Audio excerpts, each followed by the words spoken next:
Destiny is real, and I'm going to be showing you exactly why using depth psychology and explaining to you why your life has meaning, has a purpose, and your personality and identity is not existing for no reason. There is a plan, there is a path, and in order to find yours, you need to understand, first of all, what destiny actually is, how it works, and how it develops over the course of your life, what the story of destiny actually looks like in the individual. And this process of destiny in depth psychology, we also call it individuation. And so if you're interested in this video and in this kind of psychological education content, I've put together also a free guide called the Mind Mastery Blueprint, which you can grab in the link in the description. Anyway, let's jump right into the video. So when you're born, this is a baby of you. This is a baby, and it's you. When you're born, you have a very tiny conscious mind. The development of your personality has not begun yet. But in order to understand how the development of the personality actually occurs, we need to first understand the 4 conscious functions. And so what this means is your mind, as you're watching this video and anytime you're awake, that's your conscious mind. And for now, we're just going to focus on the conscious mind in this example. And the conscious mind has 4 functions. So you're watching this video, that's sensation. You're sensing using your eyes, your ears. Your mind has a function of interpreting the senses that you experience and understanding them. And sensation is the function of consciousness that tells you that something is there. So for example, other sensations that you have are tastes. Your taste buds are telling you that something is there, foods in your mouth. You have sensation of touch. So I might touch my arm. The sensation of my skin on skin is telling me that something is there. My hand is there. The other sensations that you can have are sensations of the stomach. So you might sense that your stomach is full or your stomach is empty. And that's telling you that something is there, or that something there is not there, in terms of the absence of something is what's there. And then we also have other sensations such as itches, cramps, intestinal discomfort, so like bloating and that kind of thing. It's telling you that there's pressure there. Sensation is a function of consciousness that tells you that something is there. Thinking is the function of consciousness that tells you what that thing is. So I can see and I can touch this whiteboard. It's telling me that something is there. But the word whiteboard is actually a thought. Thinking tells you what something is and tells me what that thing is. The next function of consciousness is feeling. Feeling tells you whether to accept or reject something, whether you like something or you dislike something. So an example is you might have a positive feeling, so you might accept your favorite food. And you might have a negative feeling, and so you might reject rotten food or food that you really hate. And the last function of consciousness is intuition. And intuition is, the technical definition is means of perception by the unconscious. However, what intuition is just your gut feelings or your hunches. So when you have like a hunch or a gut feeling, that's what your intuition is. And some people refer to it as like following your instincts. Okay, so these are the 4 functions of consciousness.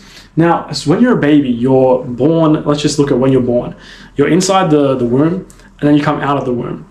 And this is where the conscious development of the personality really begins.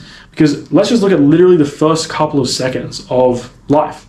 You're squeezed out of this, tight space, or you're pulled out of a, you might have a cesarean, you're pulled out of this warm, comfortable, blissful, you're suspended in fluid. It must be wonderful in there. And then suddenly you're experiencing all these sensations. So you're having pain. It's cold. There's sounds coming everywhere. There's lights. There's all these sensations that are suddenly coming. And so these are brand new sensations that you've never experienced. And so what happens is the conscious mind was previously like this. And then just after the first few moments of being alive, your conscious mind has expanded, because now you've experienced and introjected these new qualities, these new sensations, lights, sounds, voices, the feeling of skin, new, like just all these sensations, just in a few moments. Even just in the last few moments of your existence, how many sensations have you experienced? How many things can you see, but you're not consciously paying attention to around the phone screen? Or how many, can you sense your clothes on your skin? Or, do you have a slight headache or a pain in your back? Or all these are sensations, right? And so the baby is, just in the first few moments of life, experiencing so many new sensations. And these are expanding the conscious personality of this baby.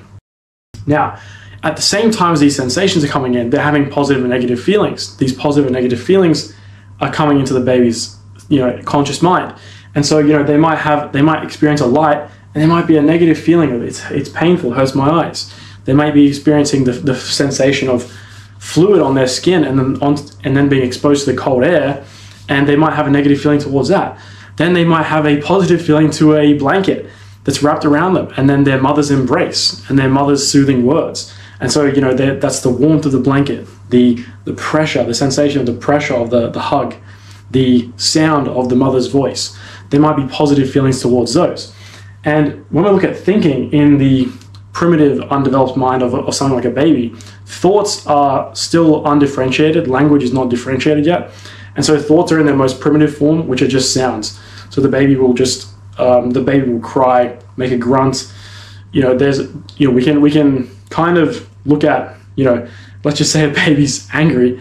They might just go, "Arr!" And instead of saying a word like, screw you, or instead of thinking with words and language, they think with just sounds. They're just less developed and less primitive form of thought. And they're also going to be experiencing intuitions, but that's a bit more complex, so we won't get into that now. So every moment this baby is existing, its conscious mind is expanding. That's you. So moment to moment, you're going to be experiencing new sensations, new thoughts, new feelings, and different intuitions coming into your mind. And they're going to expand your personality. And so over the course of your life, your personality develops by your conscious mind and your four conscious functions developing in this particular way. And this is what I've drawn here. What I've drawn here is a diagram of something called combinatorial explosion. Combinatorial explosion just means that every time there's a new possibility, the number of possibilities infinitely increases. So, the first moment of birth, we have these four functions being coordinated in a very particular way in this 1 second, for example. So let's just take one example of each one to get the idea of what I'm talking about. Let's just imagine the sensation of consciousness, the sensation of the cold air reaches the baby. That's one sensation. Then the baby has a feeling, a negative feeling, and doesn't like that sensation. Then they have a thought of just whatever. It's just a thought which is associated to these other two conscious functions that they've experienced. Now, one moment, just a millisecond, 1 second. Now, this is one example of an association kind of tree or chain where they've connected this one sensation to a feeling and a thought. That's one. It's contributed to the development of this baby and the personality of this baby in a tiny, tiny way. Now, going down further the line, like when we go through life, our personality is going to expand in such incredibly, impossibly unique ways that every single person is so unique. Their personality is so different and unique. It's completely one of one. It's a complete one of one situation. There is only one of you when you look at yourself from a psychological perspective. And that's what combinatorial explosion is, right? So after, we're looking at this one sensation developing, then that one sensation and that collection of sensation, intuition, feeling, and thinking creates this first kind of probability tree. Maybe another baby comes out of the womb and, they have a totally different experience where they like the cold. It's not actually bothering them for some reason. Or maybe it's not cold, maybe it's really hot. And so their first sensation of the feeling of air or, fluid and air on their skin, that sensation, they might have a positive feeling. And so that's a completely different development of the personality just straight away in the first second. And that's before basically any development has even happened. And so as you get into more complex and higher forms of thinking, more complex and higher forms of feeling, more complex and higher forms of intuition and sensation, the personality develops in such numerous ways, such a multiplicity of ways, so many ways, right, that you end up with this infinite probability tree of ways that the personality could expand. Maybe someone looks at the sun and sees they hate the sun. It's burning. They sense the sun and they have a feeling of a negative feeling, and then they think that they hate the sun, right? And then someone else has a completely different experience, and that could be when they're 3 years old. And then, these developments of the personality all add up over time to create the unique personality and psyche and psychological orientation, which is you. Hopefully I've uncovered that and unpacked that accurately so you understand it. But this combinatorial explosion idea, it basically just means that Every single moment that passes, your personality is developing in an even more unique way. Even now, you're watching this video, you're going to have slightly different thoughts, slightly different feelings, slightly different sensations compared to somebody else, even just sitting next to you. They're going to be wearing different clothes. They have a different body composition. They're a different age. They have different, everything's different. And so when you look at individuals, when you look at a person, you're not seeing, you need to see them as an individual because that's what they are. Of course, there is this other aspect of the human, which is the collective aspect, which we're not looking at in this example. We're looking at the personal aspect. So the collective aspect is like, you have eyes and ears. You have a body. You're breathing. You have the same structure of the mind as me. We have all these things that are in common, and that's collective things that we can just, that's easy to know. That's easy to see. But this personal aspect of consciousness and reality is what makes you unique. Your personality is this one-of-one thing. No one before, no one in all of history, in all of time, has been like you. No one is like you now, and in the future, no one will ever be like you. You are one of one. And so this puts value and makes your personality, your mind, and your psyche interesting to look at and valuable. It's rare. There's only one. And so now we're looking at, this is what we have here, this is the diagram of the self. So we have the conscious in the top half of this diagram and the unconscious in the bottom half. This here is the ego, which represents you inside your mind. So your conscious mind is where you are right now. It's where you are when you're awake. And when you're watching this video, as you're watching this video, you're experiencing your conscious mind through the 4 functions. So you're sensing the sounds, you're translating those sounds into words, which are thoughts, telling you what those sounds are. You may have a positive or negative feeling about what you're hearing. Maybe you have a positive feeling about hearing you're unique and valuable, or you have a negative feeling about something else, or maybe you have a negative feeling about my hoodie, who knows. And then you're gonna have different intuitions. Maybe your intuition is, or you have a gut feeling that this video is valuable and you should watch to the end. Or you have a gut feeling that you should turn it off right now and go check the front door because somebody might be outside, or who knows.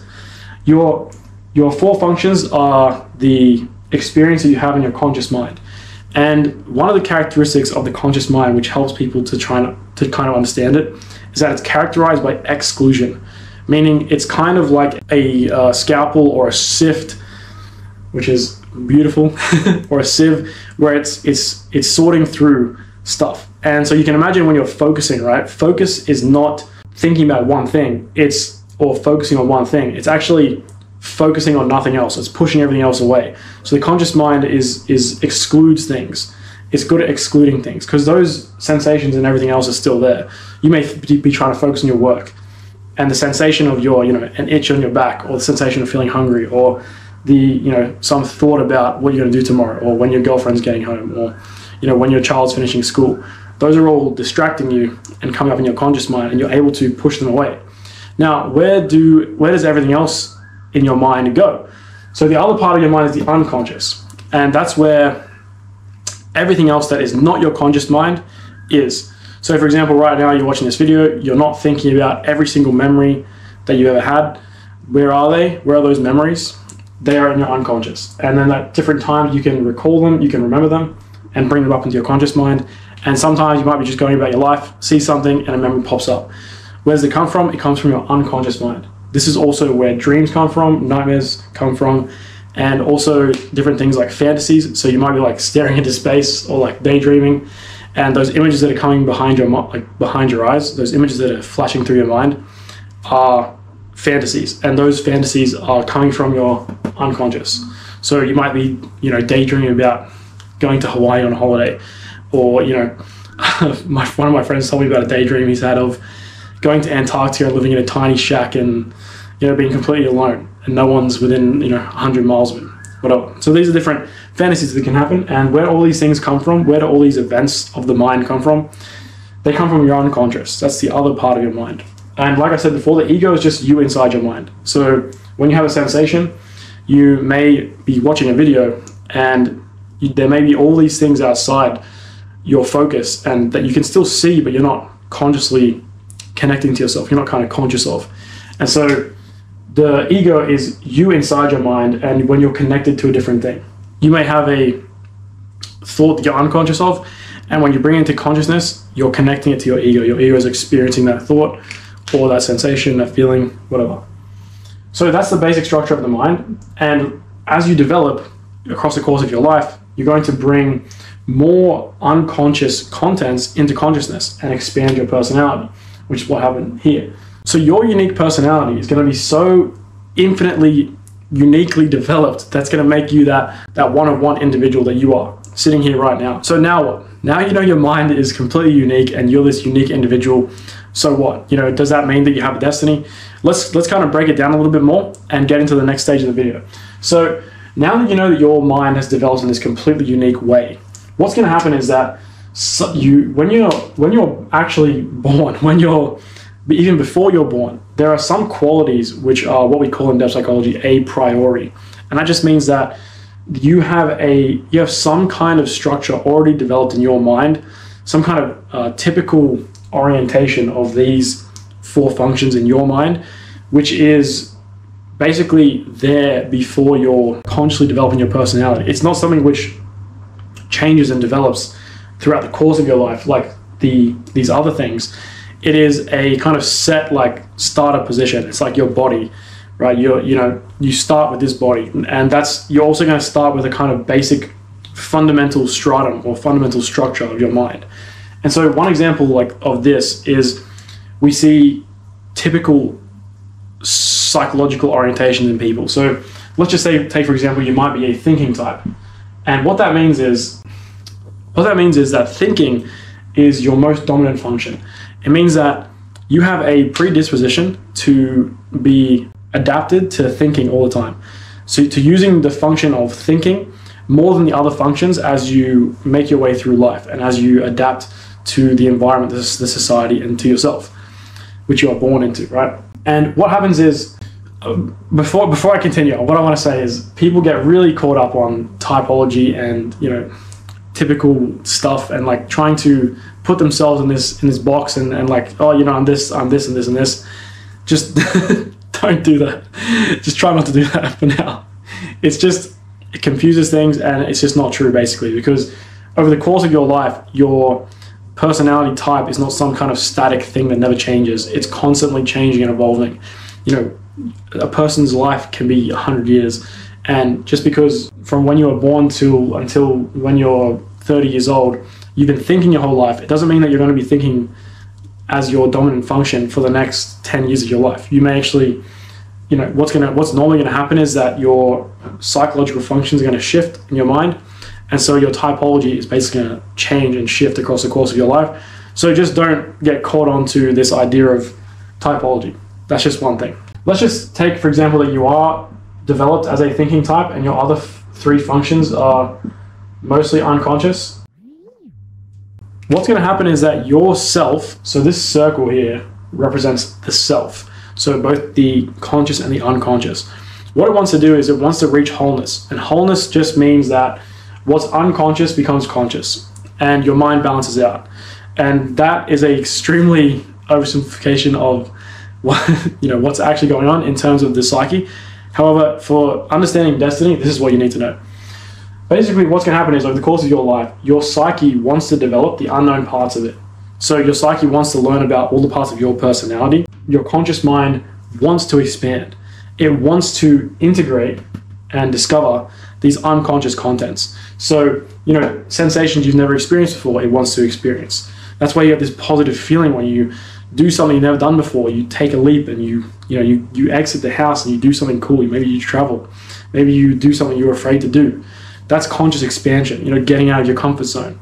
What's literally happening is you're introjecting, you're bringing some kind of unconscious content into consciousness. You're going to experience new feelings, new sensations, new thoughts, new intuitions that you've never experienced before. And that expands your conscious mind.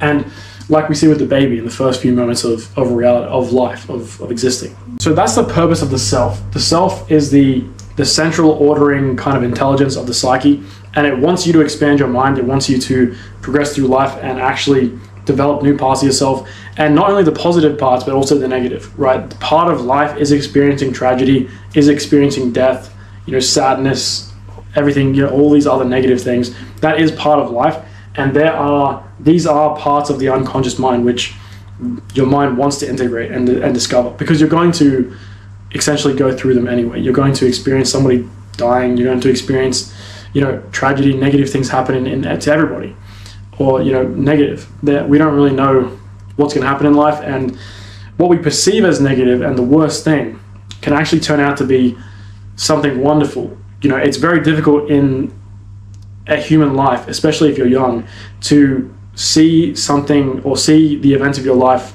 as they unfold over large periods of time, like 20 years or 10 years or even 50 years. It's very difficult to actually look upon your life with that level of kind of, stepping back from things and looking at it from such a high bird's eye view from so far back. And, when you do, you're going to see that you're going to see this through line.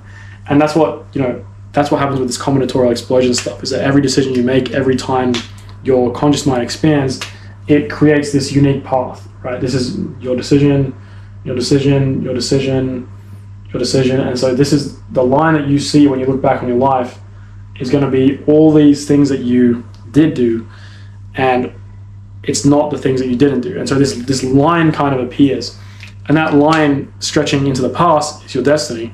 That line stretching into the future is also your destiny, but it's unknown yet. And so what I want to go over here now is, on the other side, is in the modern world, destiny is a great word and it's cool and everything, but what does it actually mean? Does it mean to make these choices and be in this situation where you're a complete individual and, you're faced with life? So let's just, this is what it's like. So let's just jump into this quick example, and then I can wrap up this video. So you start, and maybe you're a child, you have a normal upbringing, whatever, maybe a non-normal upbringing, but you're going to get to a point in your life where things essentially don't work out perfectly. For me, it was after high school. I went to university for like 2 weeks, realized that it wasn't for me, and then I was there just living at my mom's house, and I didn't know what the hell to do with my life. And I just got a job, and I was just existing and had no clue what to do. What I was told, what happened was what I was told to do by the other generation didn't work. So, what I was told was that I just go to high school, then I go to university, and then I'll get some kind of good paying job, I'll get into property, blah, blah, blah. And then, it just clearly wasn't. The more research that I did, the deeper that I went into it, I learned too much, where I realized that this, first of all, I was like, what the hell do I do? And, everybody gets to that point, in life at some point. You just get to this, holy crap, is life meaningless? Everything I've been told, everything I've been given doesn't work anymore. Maybe, maybe religion doesn't work anymore because you think that science completely makes it irrelevant and doesn't give meaning to your life, doesn't tell you what to do. Maybe the sacrament of marriage is no longer valued. And so you're just in this place of like, there's no clear path. The clear path doesn't work. And so that's where you start. Then you look for meaning and guidance from others.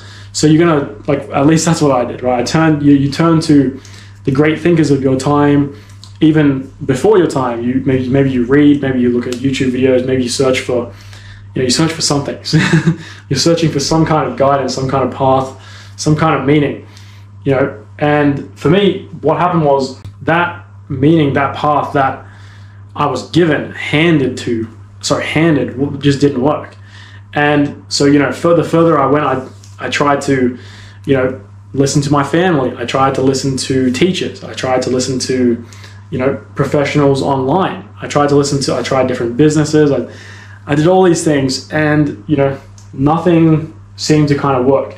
And there's two different things here. We're first of all talking about adapting to the collective. So when you're young and maybe like 20 years old, between like 20 and 40 is when most people face this problem of adapting to the collective. So you need to find a shelter, you need to find a bed to sleep in, money, food, like these basic necessities, maybe a partner. And this is kind of like your biggest concerns when you're young, is adapting to the society that you're born into. You can imagine being born 5,000 years ago into a village, your biggest concern is just crap, safety, shelter, food, these basic things, but the basic necessities of life. And until you kind of reach a point and a place of stability in those areas, you generally don't question and have these big kind of crises of meaning and consciousness. In the modern day, basically everybody has a lot of the access to just food and shelter, and for a lot of the world, that's the case. And so this situation of having this crisis of what do I do, and generally happens much sooner and happens much more common. And so that's one side, is adapting to the collective and finding the way to adapt to the collective. Now the other side is, okay, once you've done that, once you've got all that stuff, you've got enough money, you've got a house, you're financially stable, you can afford to sleep for the next month and eat for the next month, and you're in this position where you're not completely in this state where everything could fall apart tomorrow or today. Once you're in that place of stability, then you're going to experience problems of more individual cases where maybe you're going to have relationships and what you were told about relationships didn't work. Maybe you're going to have problems with your health and what you were told about health didn't work. Maybe, and just to give you two examples for each of those, because just to actually nail this idea home. Maybe you were told that marrying one girl is the way to go, and marrying young and having kids young, that's what you should do. And then maybe you try that, or you start to think about doing that, and then maybe you date some girls and you find it really hard to find a good partner in the modern world. Or maybe you see that other people are doing other things. Maybe they're having multiple partners, multiple girlfriends, not getting married at all. And now you're like, wait a second, these people are doing completely different things to what I've been told I should do. Why are they doing those things? And the deeper you dig, the less clear it is that what you were told and what you were given from other people is what you should do. So first of all, you got to know that basically other people are just in the same position as you. They have no clue what to do. And when most people are giving you advice and telling you what to do, they're discounting something which is key, and that is their own individuality. They're completely different to you. And so advice is just basically, somebody telling you what works for them. Even this right now, you can freely discard it if for some reason it's not useful to you. And so what works for them just may not work for you, simply because you're both individuals and totally unique. And so the next stage is that you throw that in the bin, what you're given. You're like, this is not it. This is not the path. And then you're thrust back into the first state where you have no idea what to do. But you have something beautiful, which is you have conscious expansion. In this process, your mind has expanded. Destroying my drawing, but it's okay. Your mind has expanded and you're more conscious of all these different aspects of reality, particularly what's in yourself. So for example, you may project onto this old man with the tome, the old wizard telling you what life is and telling you how things are and what to do and et cetera, et cetera. And that those qualities of knowing the answer and being confident and understanding reality and all these qualities, they're in your unconscious mind. Sorry, the qualities are in your unconscious, so that's your ego. And all those, positive qualities of knowledge and wisdom and understanding, they're projected outside and experienced in the old man. And then what happens is, once you try all that stuff out and realize that it doesn't work, and really the old man is just a dude like you, just trying to make his way in the world, and he's just an individual like you, then you are able to introject these qualities. So what you previously thought was outside now becomes conscious. And with this new conscious attitude, this new conscious expansion, then you get to the last stage here, which is that you have to suffer your own personal destiny. And this is a scary thing, and it's a beautiful thing. And what that means is that you have to make decisions in your life which you make and you decide, and this is not based on anybody else. And that's a really, really cool stage of life to get to, and it's also very scary. So this is how you actually find your destiny, and this is where destiny exists. Obviously this whole process here beforehand is kind of a part of finding destiny, Except one of the most famous quotes in depth psychology is about the unconscious, and it's basically saying that when unconscious contents are directing your life, so when you essentially what's happening here, if you actually just completely blindly listen to this person or the society that you're born into or whatever, then that's an unconscious content controlling your fate, because you perceive wisdom and guidance and truth or whatever, you experience it outside you, it's unconscious in you, and so it literally directs your life. It directs what you do. I could still be a real estate agent, or I could be doing some other job, doing deliveries or something still, if I had listened to what I've been told. That's a hypothetical, and hypotheticals are a lot of times useless and meaningless, but that's just an idea, right? So when unconscious contents direct your life and direct your choices and not you, then you're not actually living the process of finding your destiny. Because what will happen is once you get to this point where you're just completely lost because everything else has failed, that's when you find meaning. It's actually the place of most meaninglessness or least meaning is where you find value and meaning, because every single decision you make matters. And how do you make those decisions? How do you know which path to go down? It's clear. It's so obvious, except nobody will say it because it does sound, insane. And it's just the voice within you. When we're experiencing a conflict of duty, there is a voice within which actually is telling you what to do. And the voice within is just experienced as like a magnetism towards one path. So, for example, you may have a conflict of duty where you need to either stay living with your family and not betray the parents, or go out and pursue this business idea, or pursue this skill, this talent you have. Maybe it's music, maybe it's art, maybe it's something else, whatever it is. There might be this thing that's like in you that it's just waiting, it just really wants to come out. And you're in this conflict, you have to make this decision between this and this. The voice within is telling you where to go. Why do you even have this magnetism towards something else? Why does that even exist? That is the voice within telling you what to do and where to go. And that's why in depth psychology, the most valuable thing is actually dreams and nightmares, because dreams are what's called a direct expression of unconscious activity, or a direct expression or representation of the unconscious. So the part of your mind that you can't access is what your dreams are. When you're in a dream, everything in the dream is your unconscious mind. The people, places, things, animals, everything. The storyline matters. Every single part of the dream can give you immeasurable, incredible value, and it's just awesome. And it's just that's a massive, when you can learn dream analysis properly and you have that skill and you're able to understand even just parts of your dreams, then they assist with this guiding process of where you need to go. And when you have these kind of big conflicts, like choosing between your family or your destiny, the voice within, then you're going to have dreams about it, because this tension in your mind is so big, it's probably going to be all you're thinking about. And you may have conflicts about other things, and every time you do have a conflict of duty, you need to find the answer yourself, or the answer will just always be unsatisfactory. Even if the answer leads to something bad, whether that's you may make a choice, and you made that choice because somebody else told you that was what you should do. And then you just feel you'll just feel this, even if it leads to good things, you just feel like you didn't make the choice, like you're not in control of your life, and it would just feel horrible. And the reason for that is that you're a complete individual, and maybe it was just not the right choice, and you didn't make it.